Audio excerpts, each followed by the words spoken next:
नमस्कार दोस्तों, आप सभी का स्वागत है हमारे चैनल में। दोस्तों, कोलकाता डॉक्टर केस को लेकर सीबीआई के हाथ इस वक्त सबसे बड़ा गवाह लग चुका है और इस गवाह के सामने आने के साथ ही सीबीआई का दिमाग भी पूरी तरह से चकरा गया है। सीबीआई को इस पूरी दरिंदगी का वीडियो मिलने के साथ इस मामले का चश्मदीद गवाह सीबीआई के हाथ लग चुका है, जिसने इस पूरे मामले को आंखों से देखा, बताते हुए एक एक कर सभी चीजों से पर्दा उठा दिया है। सीबीआई ने इस मामले को लेकर अब तक जो रिसर्च की थी, जिस चीज का अंदाजा लगाया जा रहा था, उन सभी पर पानी फिर चुका है और सीबीआई ने कहा है कि चश्मदीद ने जो बातें स्पष्ट रूप से रखी हैं, वह ऐसे झेड़ हर एक बात पोस्टमार्टम से लेकर संदीप घोष और इस वक्त संजय रॉय के हर एक बयान से पूरी तरह मेल खा रही है और यहाँ आरोपी के असली नाम को भी उजागर कर दिया गया है। इस चश्मदीद गवाह ने हर एक बात को लेकर स्पष्ट पर्दा उठाया है। उसने यहाँ तक बता दिया है कि किसने उस दिन डॉक्टर बिटिया की टांगों को तोड़ा था, क्योंकि इन लोगों को भी इस चश्मदीद गवाह के बारे में अब तक कोई जानकारी नहीं थी। उन्हें लग रहा था कि जो सीसीटीवी में कैद हुआ है, जो वीडियो फुटेज उन्होंने अपने फोन में रिकॉर्ड किया था, उसके अलावा इस पूरे वारदात का कोई आंखों देखा सबूत नहीं है। लेकिन इस गवाह के सामने आने के साथ ही यह पूरा मामला पलटता हुआ दिखाई दे रहा है और अब उस गवाह ने जिस आरोपी की तरफ इशारा किया है, उसे सुनने के बाद सीबीआई भी भौचक्की रह गई है, क्योंकि इस पूरे मामले में आरोपी संजय रॉय और संदीप घोष दोनों ही नहीं है। जी हाँ, इस मामले में आरोपी कोई और ही है। इन दोनों को इस मामले में आगे खड़ा करके सबसे अहम जो इस पूरे कोलकाता केस का दरिंदा था, वह छिप रहा था और अब इस बारे में जो खबर सामने आई है, उसके बाद संदीप घोष के भी होश उड़ गए हैं। क्या है इस वक्त पूरी खबर? क्या इस पूरे मामले को लेकर वीडियो सामने आ चुकी है और क्या उस चश्मदीद गवाह ने पूरी बात बताई है? एक एक करके आपको इस पूरी वीडियो में आगे जानकारी मिलने वाली है। जो अब तक दरिंदगी सामने आई थी, वो दरिंदगी वास्तव में थी ही नहीं। जो किया गया था वह उससे कहीं ज्यादा भयावह बताया गया है उस चश्मदीद की तरफ से।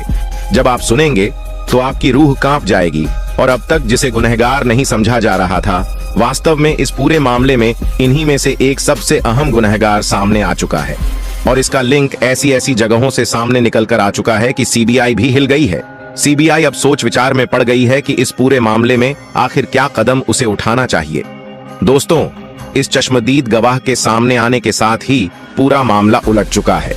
तो दोस्तों, पूरी खबर क्या है जानेंगे इस वीडियो में, लेकिन उससे पहले डॉक्टर बिटिया को इंसाफ मिले और उसके जो अपराधी हैं उन्हें फांसी की सजा मिले। साथ ही साथ उन दरिंदों को यह पता चले कि उन्हें बचाने से ज्यादा उन्हें सजा दिलाने वाले लोग डॉक्टर बिटिया के साथ खड़े हुए हैं। इसके लिए इस वीडियो पर एक लाइक तो बनता है।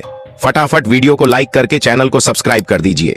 दरअसल दोस्तों, आरजी कर मेडिकल हॉस्पिटल से जुड़ी एक ऐसी खबर सामने निकल कर आ रही है जो आपको शर्मसार कर देगी। बताया जा रहा है कि उस अस्पताल में पॉर्न वीडियो भी रिकॉर्ड की जाती थी। बाकायदा कमरे में सारी चीजें रिकॉर्ड की जाती थीं और उसके जरिए अच्छा खासा पैसा कमाया जाता था। इसके अलावा अस्पताल के अंदर अंग तस्करी भी की जाती थी, ड्रग्स का स्मगलिंग भी हो रहा था। न जाने कितने इल्लीगल काम उस अस्पताल के अंदर हो रहे थे, जिसकी भनक डॉक्टर बिटिया को थी। इसलिए डॉक्टर बिटिया को हमेशा के लिए इस रास्ते से हटाया गया। तभी तो दोस्तों, डॉक्टर बिटिया का फटाफट पोस्टमार्टम करके और सबूत को मिटाकर जिस तरह अस्पताल में जहां पर डॉक्टर बिटिया का रेप और हत्या हुआ था, उस जगह को तोड़ फोड़ करके जिस तरह से पूरे सबूत को मिटाने की कोशिश की गई, जो इसके असली अपराधी थे वह सोच रहे थे कि हम तक सीबीआई कभी नहीं पहुंच पाएगी। लेकिन एक गवाह ने उनके मंसूबों पर पानी फेर दिया है।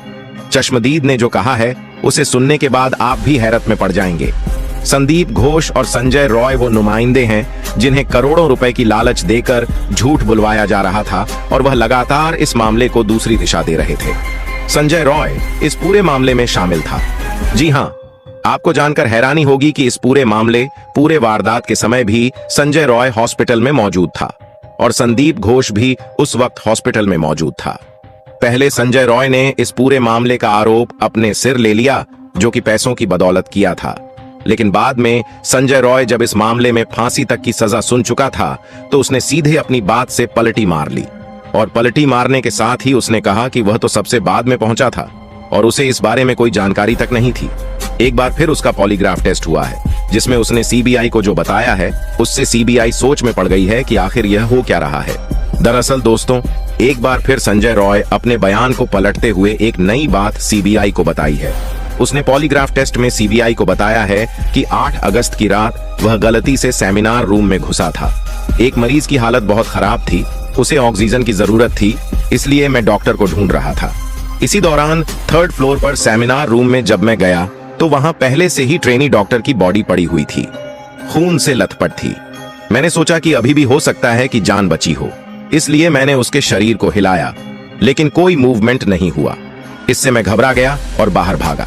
इस दौरान किसी चीज से टकराकर मैं लड़खड़ाया था और इसी दौरान मेरा ब्लूटूथ डिवाइस जमीन पर गिर गया था। आरोपी ने दावा किया कि वह ट्रेनी डॉक्टर को पहले से नहीं जानता था। उसने बताया कि घटना के दिन अस्पताल के गेट पर कोई सिक्योरिटी नहीं थी और ना ही किसी ने उसे रोका। सीबीआई अफसरों ने उससे पूछा कि अगर वह दोषी नहीं था तो उसने आर्जी कर अस्पताल में पुलिस चौकी को क्यों नहीं बताया। इस पर संजय राय ने कहा कि वह घबरा गया था और उसे डर था कि उसकी बातों पर किसी को यकीन नहीं होगा।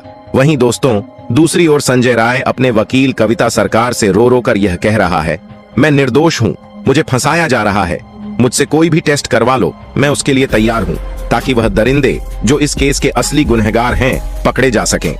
दोस्तों, यहाँ पर सबसे हैरानी वाली बात यह है कि सीबीआई को जो सारे सबूत मिले हैं वे संजय राय की ओर ही इशारा कर रहे हैं।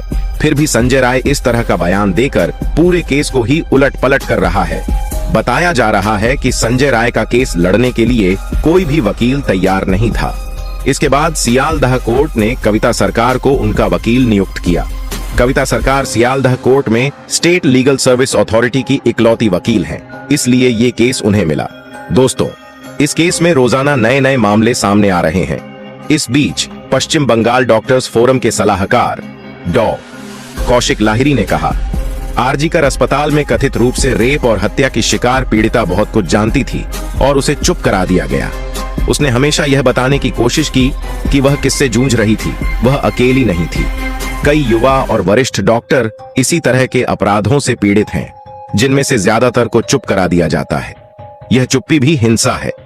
इस लड़की ने अपनी चुप्पी तोड़ने की कोशिश की, इसलिए उसके साथ रेप और हत्या करके इस मामले को और दिशा दे दी गई।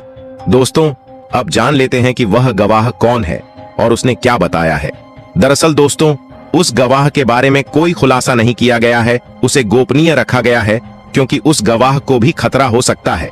जो डॉक्टर बिटिया के दरिंदे अभी खुला घूम रहे हैं, वे उस पर हमला कर सकते हैं। लेकिन उसने जो कुछ बताया वह मैं आपको बता देता हूँ। उसने बताया कि डॉक्टर बिटिया के रेप और हत्या में कुल 6 लोग थे।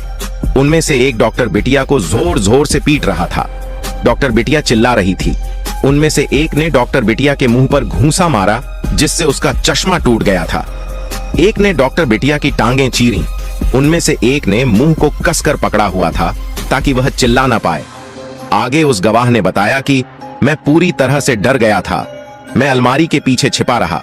मैंने अपने सिर को उठाकर झांकने की कोशिश नहीं की, इसलिए मैं दरिंदों का चेहरा सही से नहीं देख पाया, लेकिन पैरों को मैं नीचे से देख रहा था। वहां पर 6 पैर मुझे दिखाई दे रहे थे, इसलिए मैं कह सकता हूं कि डॉक्टर बिटिया के रेप और हत्या में 6 लोग शामिल थे। उनमें से एक कह रहा था कि कुछ नहीं होगा, मेरी पहुंच बहुत ऊपर तक है। तो दोस्तों, इससे यही साबित होता है कि डॉक्टर बिटिया के केस में कोई मामूली आदमी नहीं, बल्कि बहुत बड़े बड़े आदमी शामिल हो सकते हैं। लेकिन इस गवाह ने जब सीबीआई को बताया तो सीबीआई और उलझ चुकी है। इसलिए सीबीआई एआईएम्स की मदद ले रही है ताकि जल्द से जल्द जो इसके असली गुनहगार हैं वह पकड़े जा सकें। दोस्तों, डॉक्टर बिटिया के जो कातिल हैं उन्हें कौन सी सजा मिलनी चाहिए, उसके लिए कमेंट्स बॉक्स में जरूर बताइएगा। और दोस्तों, वीडियो को लाइक करके चैनल को सब्सक्राइब जरूर कर दीजिएगा। जय हिंद, जय भारत।